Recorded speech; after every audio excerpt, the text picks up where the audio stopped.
Hello, YouTube. This is the Galley La Podcast, and today we are going to be reviewing One Piece Chapter 1100. Thank you, Bonnie. So please like and subscribe if you have not. This is Akainu Fanboy, the other guy's Geboss, and we are graced by a cover story of Usopp reflecting on the Usopp pirates and the vegetables. Geboss, your thoughts? I mean, they did cut them out of the live action version, so it's nice to have some acknowledgement of them. Because we haven't seen them in so long. And apparently they're not important enough to involve in the more... the story version that more people are bound to check out, the live action one. But yeah. It's a cute little story. So we then start off this chapter. We have Borsalino kind of reprimanding the Vegapunk that he should have checked the base more securely because the government had dead Mushis there, basically. And now they know what's going on with Kuma. Yeah. And kind of how I interpret this, it's kind of like, yeah, you should have just been better about it. But it kind of seems like I wish I didn't have to do this in a way, because kind of what you're doing is a good thing. That's how I interpret Kizaru's words, especially like in the context of the whole chapter. Yeah. After this chapter, I have some more thoughts about Kizaru, because I think the earliest that we see him, besides like when he was drawn as a kid, was in the flashback when Vegapunk meets Sentomaru, and they were traveling together. So it'd be interesting to see what we learn more about Kizaru, because I think we're going to learn more about him in the future and his relationship with Vegapunk, because they're already established together. Yeah, because I was kind of thinking about this, where if you make the Yonko remotely comparable to the admirals in a way, it makes you think like, will they have flashbacks too? You know, since they're such these huge characters in the story in terms of the power dynamics and everything, you know, because all the Yonko have flashbacks, and I think it's pretty fair to say a guaranteed flashback is going to be like Akainu and Fujitora, right? I can't wait for the Ryokugyu flashback. See how he became kind of racist. Thinking about that. Yes, he hung out with Zoro. But I think like what I do find interesting is like, it's like I was kind of thinking about this earlier today. It's like we don't know much about Kizaru's character on like why he even does what he does. You know what I mean? That because there's so many reasons why like he shouldn't be doing what he's doing, but he still does what he does, you know? Like we don't even know the reason why he's a Navy guy in the first place, you know? Yeah. So especially since he's so laid back and chill, like it seems like being in the military would be the most antithetical thing to his personality. Yeah. So I don't know. I that was just kind of a thought that came today, and I think there's a chance of it that we get a flashback with him. And it was really interesting how they made a point that X Drake was also outside of the facility too. Yeah, I was gonna bring that up because at first I was like, wait, is that him or his dad? Because they both kind of have the same X motif going on. But I was like, no, this is much later, so he must have just become a pirate like right before Sabaody, or probably around the same time Luffy did. Yeah, because in this time period, this is roughly right before the main story starts, right? Because we see Kobe with Alvida. Yeah, I think this is a couple years before. Well, actually, we jump forward like what, 6 months? 6 months or a year and a half. Around that time period, because that's how it takes to cure Bonnie. Yeah, true. So I did find this interesting with Drake being here. I know Drake's not much of a factor in the story. Like we didn't know what happened to him after Wano. They just kind of like, all right, you know. So it was kind of, I'm wondering if he found out something that would put him in the sword and everything right here.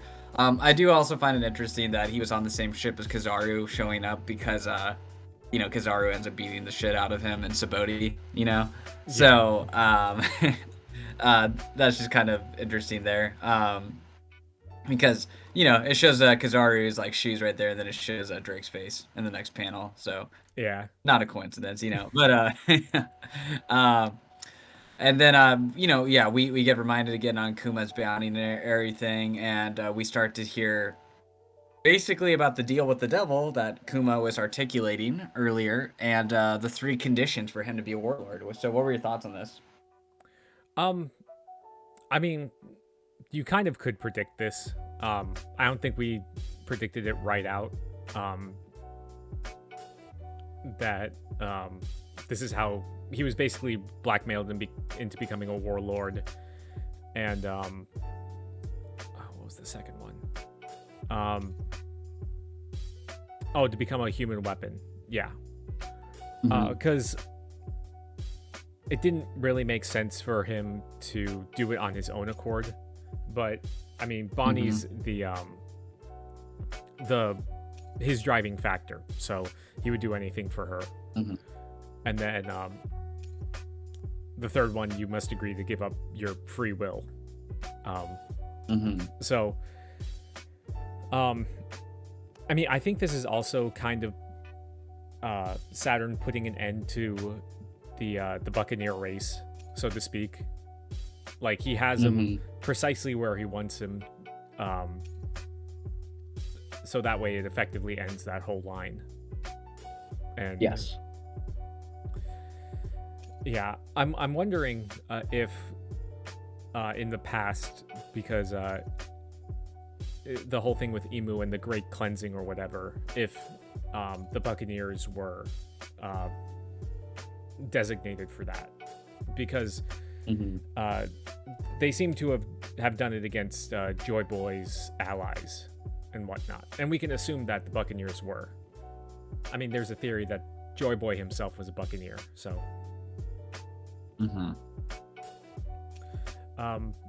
Yeah, and I do find this interesting, and it was kind of funny how Vegapunk's like, I couldn't murder like a human like that, and it's like, well, you're building weapons for the world government, you know. So, yeah, like, yeah, you're a military scientist. Yeah. So it's kind of interesting because he first assumes like, okay, it's because the other warlords never follow your orders, but obviously it's kind of more towards the point you're making that he's a Buccaneer. So I did find a lot of that pretty interesting. And it was really beautiful how happy Kuma is, like, becoming the slave and everything. And even though these are the people that hurt Bonnie, right? You know, and that killed his beloved, right? And he's still rejoicing at the deal they're giving. And it's just interesting to see Kizaru's reaction, because it looks like he's actually crying right there. I mean, he's definitely reacting in some way. He has. It kind of looks like there's a tear. That looks more like a sweat drop to me. Okay. Yeah, that's how I see it. Yeah. Yeah, he's being affected. We can leave it at that. Yeah. But again, we get another, you know, characterization when it comes to Kizaru's point as well. You know, so I find that to be like really, really fascinating. And we see Bonnie running around Sentomaru, which I thought was a great panel right there too. You know. Yeah. But so yeah, they basically have 2 years minimum where the modifications are going to start taking effect. Everything, you know. So is it at the 2 year mark? Is it when he completely loses his free will? I think so. Okay. So if that's the case, then this whole, because I think Bonnie is 8 here, and then she was 10 in the pre-time skip, and then 12 after the post-time skip, if I get the years correct. But But yeah, I think it's gonna be 2 years. And bringing that up, it's interesting that was it always supposed to be 7 warlords, or do you think that number fluctuated? Because they brought up the whole thing. I don't know if this is a translation issue, but when Saturn's laying out his demands, he's like, "You must, Takuma, you must agree to become one of the 7 warlords of the sea. A few days ago, we found ourselves a member short thanks to the exploits of a rookie named Ace." And I was like, I had to think back, because there was that novel that was written about Ace, and I was like, in that did he like take out a warlord or something? But I researched it, and it was mentioned in Marineford that Ace was actually offered a position of warlord, and he turned it down. So I don't know if he took one out, or he was just offered the position and turned it down. So what do you think about that? Yeah. Because I think it could be read both ways. Yeah, I want to see the official translation. I think I think basically he did just like turn it down, and that was kind of part of it. And I think it's always been 7 warlords of the sea, because I remember Lafitte, when they had the first warlord meeting, he makes a comment where it was something to the effect of 6 warlords of the sea isn't as catchy as 7 warlords of the sea, basically. Yeah. So, I think that has something to do with it there, that it was always 7 for some reason. Maybe it was for the rhyming. So I thought that was like really interesting in that respect. And I guess one thing I did kind of think about it just now too is like, a lot of the warlords tend to be basically leaders of countries.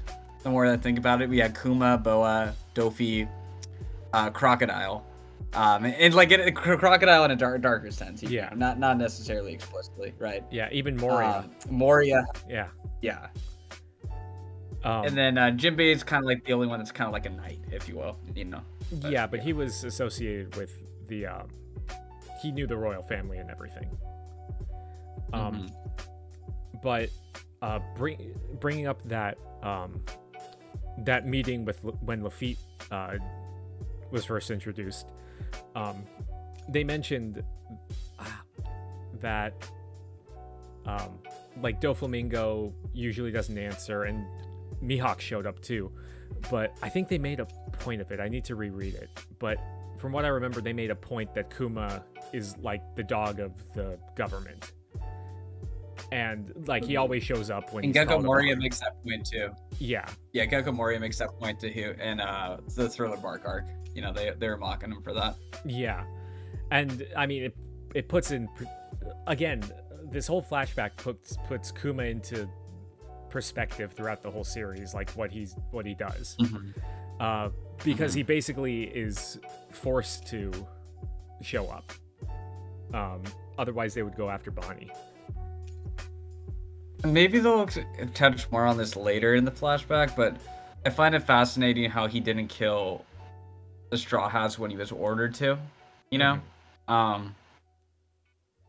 Because, like, clearly he values the obedience highly, right? Because that's just, it would risk Bonnie's life. Like, he's living his whole life for Bonnie, you know? So I think... I don't know what's going on there.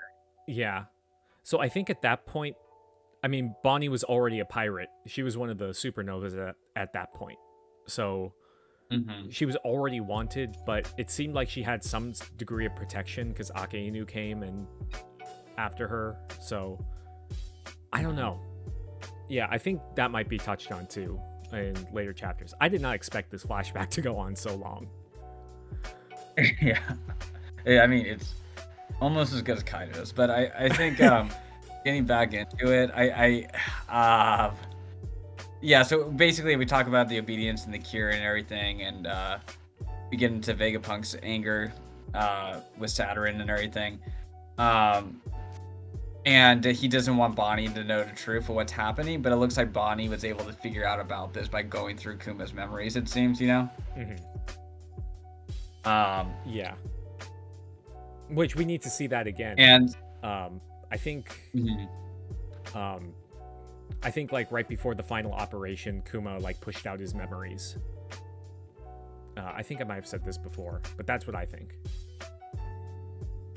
Just to keep them intact. Yeah, and yeah, and I do see, and we do see another panel of Kizaru being affected by that request of her not knowing, kind of like taking it in. So again, we're seeing more characterization from Kizaru, and so Bonnie did like live for a period of time at Egghead Island and everything, and she also calls Tachimaro a weirdo, which I thought was really pretty funny. Yeah. And we just basically get a montage of Vegapunk trying to figure out how he's gonna take care of this for Kuma, Yeah. So yeah, in that montage we see like her living with everyone, like Kuma helping build the factory and everything, and then just this one series of panels where they're like eating and sharing a meal and everything. I think that it's really interesting, like this whole set of images, because really it's because of the inclusion of Kizaru here. And then at the end of it, we see them dancing to the Nika dance, which was like, wasn't that outlawed or whatever?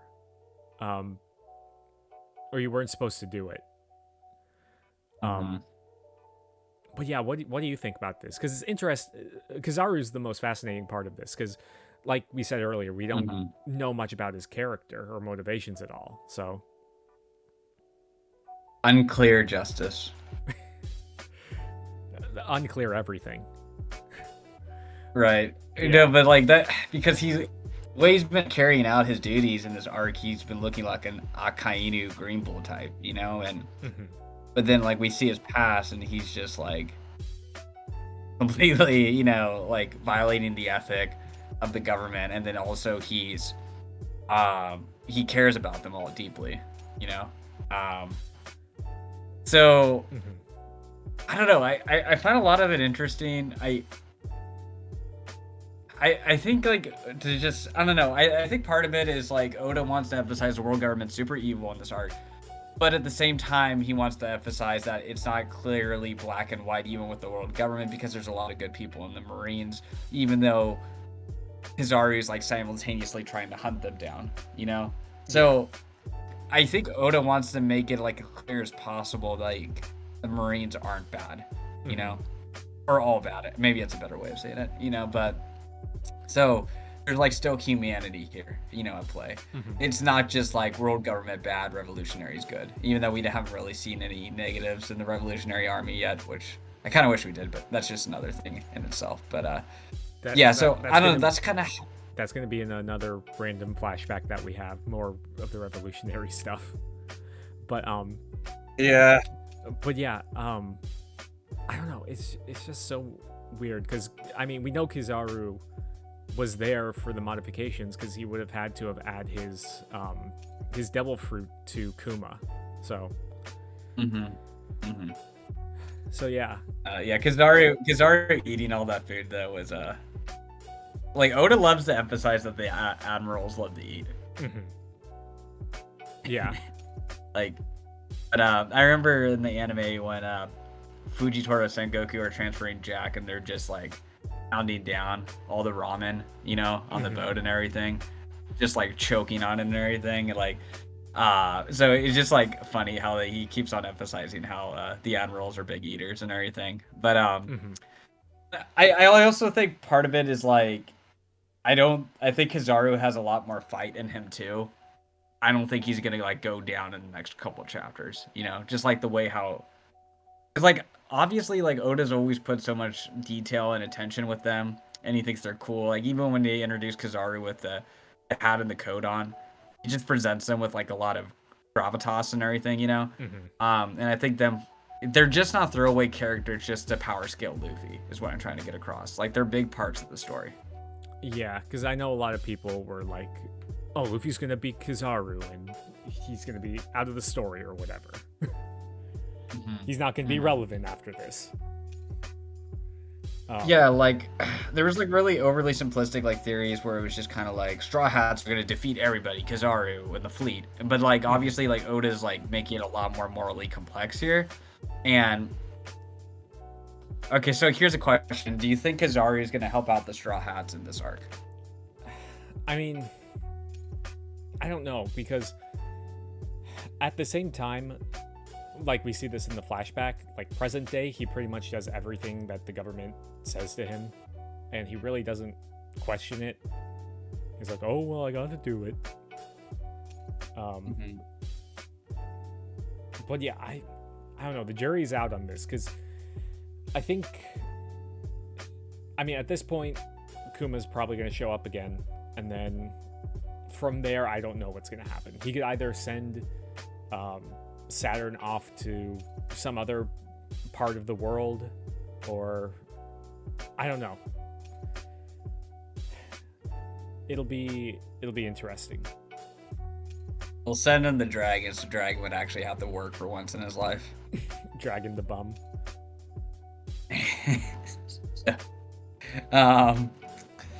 Yeah, so that was just kind of because I forgot like Kizaru was like like attacking Bonnie too, like so he didn't even have like his heart didn't even bleed for Bonnie when he saw her. I think the only one that could kind of change his heart really is Kuma potentially. Yeah, like on the verge of death.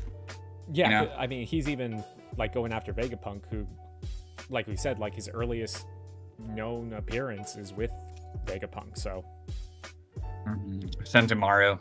Yeah. Right. Yeah. So yeah, because there's anyways, also, I thought that another thing. There's also another. There was a panel in the flashback with Sentomaru, like when Kizaru attacks Sentomaru, like with young Sentomaru and Vegapunk like enjoying themselves. Kizaru's such a strange character because we don't know what he's up to. But yeah, that's what I have to say. Yeah, and then I don't know, but I kind of think this panel here of him dancing might be more indicative to his future.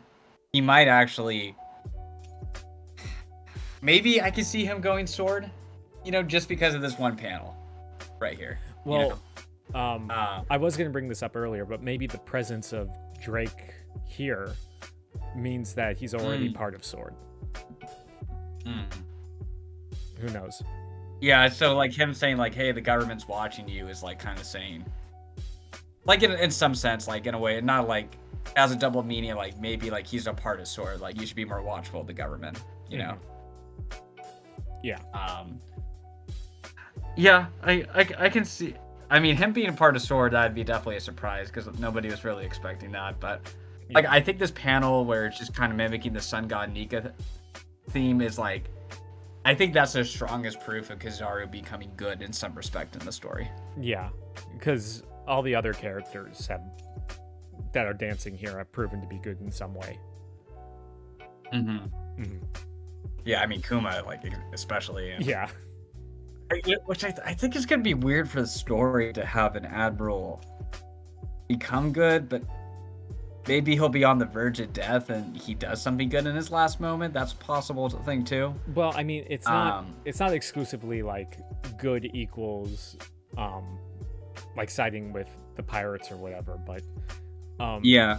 I think I mean, you can say that Fujitora is an admiral. He works for the Marines and the Navy and everything, but he is a good person. Compared to like Akainu, who kills his own men and is vicious against pirates. He doesn't have like if Akainu was at Dressrosa instead of Fujitora, it would have been way different. That's true. I think to be devil's advocate here, but like, could we say Kizaru's much better if we just like look at him in isolation to these panels? You know what I mean? Where he was turning on all of his closest friends and stuff, right? And so like with Akainu, similarly, like there's still more to know about his character, and what I think is like another interest. I'm not saying he's like a good guy or anything like that. I'm saying like I think there could be more moral gray areas with him, and it is interesting because Kizaru is basically Akainu's right-hand man. Yeah. And we're already seeing this moral complexity pop up in Kizaru. Yeah. No, I agree. So, There's definitely going to be more with Akainu in the future, but just going on his actions alone. Yeah, for sure. And then basically, yeah, we get to the Kingdom of Sorbet, and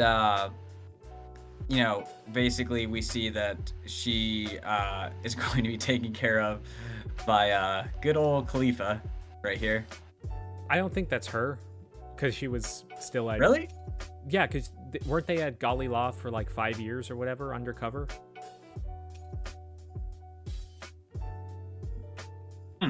Yeah, you're right. Yeah, okay. Yeah, so I think this is just another... Are you saying that Oda draws all his females the same? Okay. And she happens to be another glasses, Cypher Pull agent? Same glasses, same figure, undercover agent, Alpha, Alufa, Khalifa. I mean, maybe that's her sister. They could be, yeah, I was going to say they could be related. Because, yeah, I mean, it could be a pun with the name, because it says the direct romanization could be Alufa. It relates back to Khalifa's soap fruit, because you put soap on a loofah to clean yourself. Okay. Yeah, but she doesn't seem like the best person. No. Like I'm gonna threaten her. Child's life is a fragile thing. So I'm curious to see how Bonnie ends up escaping, and everything.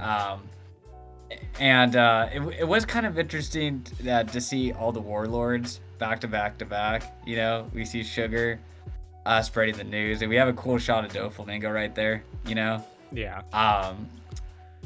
And we see your boy Crocodile, and Mihawk, and of course the warlord Alvida. Okay, Odia is really just raising those Kobe stocks. He's like, okay, flashback, we need to include what Kobe was doing at this time. Yeah. It's strange, He's up there, he's right next to Mihawk. Yeah. It's just fascinating. Yeah, and then we see like Whitebeard and Teach and Jinbei and everything. So I thought that was, and it's kind of interesting where Blackbeard's hearing about this, because Blackbeard's going to be a future warlord of the sea, And then we get that weird panel of Moria, which was just kind of like, the art was just a little wonky there for me. Then the Revolutionary Army basically finds out about what's going on right here. Yeah. Yeah, because in their eyes, like, Kuma, last time they saw Kuma, they were talking about curing Bonnie, so I think Dragon might know what's going on, like, this is the price he had to pay. But I think for the rest of them, it's more of a shock. Yeah, it was interesting to kind of see him sail on the sea, and you can kind of infer this now, where it's like, oh wait, Kuma probably annihilated it killed a lot of pirates, because he just wanted to be obedient to the government to save Bonnie. So yeah, because obviously we know like Mihawk would hunt down people too, and we could kind of assume like the other warlords didn't really do as much work, but like I know like when it came to Mihawk and I guess now Kuma, they actually did hunt down pirates, Yeah. One thing I will say is that earlier in the chapter, like during that montage of what was happening on Egghead with Bonnie, we see her draw like Kuma on a piece of paper, and that's the drawing that's on Kuma's sail. I thought that was really cute. Yeah, and then he still has like the cross on there and his little camo at the bottom of the ship too, and his ears too. Yeah, so just basically him, you know. So it's kind of interesting. We never really thought like, oh, Kuma had a ship. So I do like how Oda's adding little things like that too. Mhm. You know, each of their ships and everything. Yeah. Because I think he's the only warlord we hadn't seen a ship for. I mean, have we seen Weevils? He's too dumb. Yeah, you know, he probably he's probably swims everywhere. Yeah, he's too dumb to have a ship. Yeah, He just floats. I mean, he's big enough. he just. Okay, and then going to the last panel, Yes. I did not see that coming. Yeah, going to Luffy's village. Yeah. So, I think it's. So I have two thoughts on this. So, it's either Kuma is like checking up on Luffy just because he knows he's Dragon's son, or because we see like you have new commands from the government and it says, "What's your current location?" I'm in the East Blue. It could be that the government says, like, go see what's up with the gum fruit. I think that would be interesting because like they know Luffy has it, or they know like this was the last seen location of where it was. Yeah, either. Yeah, because I don't know if they know that Luffy has it or not. And that's kind of one of my main critiques / plot holes in the series. Is like, if the government knew he had it, why didn't they just kill him when he was a weak pirate this whole time? You know? Yeah, because I think we talked about that even when like Gear 5 showed up. Yeah. But yeah, I think this whole thing will be interesting because I wonder if he could even say, like, at this point Ace is left. I think Luffy's probably like 15, 16. It's right before he heads out for sea. So he does that at 17. So at this point, it could be like Kuma could report like, oh, he has it, but he's not strong enough, or he lies to protect him or something. Right. Yeah, that's pretty much my guess, if that's the case, that he's ordered to do so. So how many more chapters do you think we have of this? Man, I thought we were going to be done with this flashback like 2 or 3 chapters ago. I'm exaggerating, but I didn't think that it was going to go on for this long. So I would say maybe another 2 or 3. Because I mean, maybe 2. Maybe 2. Yeah, because we're catching up to the actual story. Yeah, it could be finished up all next chapter when you think about it. It's just going to be like a speed blitz of Luffy's life, you know? That's kind of how I see it, at least. Yeah. But anyways, yeah, any closing thoughts? I thought it was a fantastic chapter. I loved it. It was a long chapter, too, so thank you, Oda, for that one. Yeah, we made it to 1100, which is not something a lot of series can say. That's good. Yeah, but excited for next week because I think doesn't say that we have a break. Because I know around Christmas and New Year's we're gonna have a major break during that time, like 2 or 3 weeks maybe. But yeah, good chapter. Great flashback. Let's go. Yeah. All right, well, thank you everyone for listening. Please like and subscribe if you have not, and you will be hearing from us again pretty soon. All right, we will see you. Peace. See ya.